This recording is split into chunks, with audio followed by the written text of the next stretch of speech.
জুবিনদাৰ হত্যাৰ fast track কোৰ্টৰ গোটেই কাম কাজ চলি আছে। তেনেকুৱা এটা সময়ত নিৰ্বাচনৰ সময়তে এই গোটেই ব্যৱস্থাটো তেওঁলোকে আৰম্ভ কৰিছে। আমি এই কথা আগতেও কৈছিলোঁ যে নিৰ্বাচনৰ আগত বা পিছত এই কাম কৰিব। ফাষ্ট ট্ৰেকৰ কাম তেওঁলোকে আগতীয়াকৈ নকৰে, কাৰণ ফলাফল আহিব। ফাষ্ট ট্ৰেকত কৰিলে সোনকালে ফলাফল আহিবৰ কাৰণে নিৰ্বাচনৰ আগে আগে বা নিৰ্বাচনৰ পাছত এই কাম কৰিব বুলি আগতে কৈছিলোঁ। এই কামটো আমাৰ যিটো ভৱিষ্যতবাণী প্ৰমাণ হৈছে।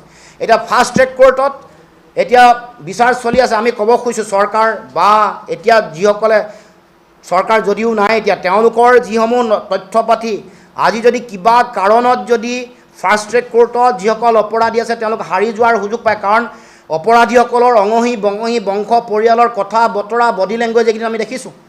তাৰ পাছত আমি ক'ব খুজিছোঁ যদি কিবা কাৰণত যদি তথ্যৰ যদি তেওঁলোকে সঠিকভাৱে দিব নোৱাৰাৰ কাৰণে যদি কিবা কাৰণে হাৰি যাব লগা হয়, তেতিয়াহ'লে বিজেপি চৰকাৰ জগৰীয়া হ'ব। এক্সিট পল আহিছে যাব, 4 তাৰিখে ফলাফল দিব, চৰকাৰ হ'ব। আমি কৈ আছোঁ আমাৰ চৰকাৰ হ'ব, কিন্তু মূল কথা জুবিনদাৰ হত্যাৰ ন্যায় পাব লাগিব। এই ক্ষেত্ৰত কোনো কাৰণত আপোচ কৰা নহ'ব।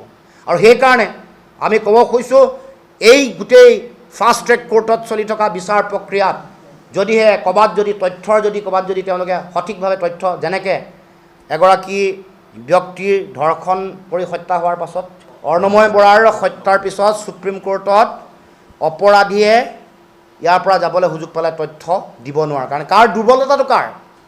দুৰ্বলতা চৰকাৰৰ, ৰাজ্য চৰকাৰ, কেন্দ্ৰীয় চৰকাৰ। ঠিক তেনেকৈ জুবিনদাৰ হত্যাৰো এই গোটেই প্ৰক্ৰিয়াটোত বিজেপি চৰকাৰ আছিল। তেওঁলোকে সঠিক তথ্য নিদিলে আগন্তুক দিনসমূহত অপৰাধী যদি হাৰি যায়, মুকলি আকাশৰ তললৈ ওলাই যায়, তেতিয়াহ'লে অসমৰ ৰাইজে আৰু আমি কোনেও এই কথা কেতিয়াও ক্ষমা নকৰোঁ। আগন্তুক দিনসমূহত ইয়াৰ এই গোটেই বিষয়টোক লৈ আগন্তুক দিনসমূহত আমাৰ কৰণীয় যিটো দায়িত্ব আছে, এই দায়িত্ব আমি পালন কৰিম। আমাৰ সংগ্ৰাম চলিছে আৰু চলিব।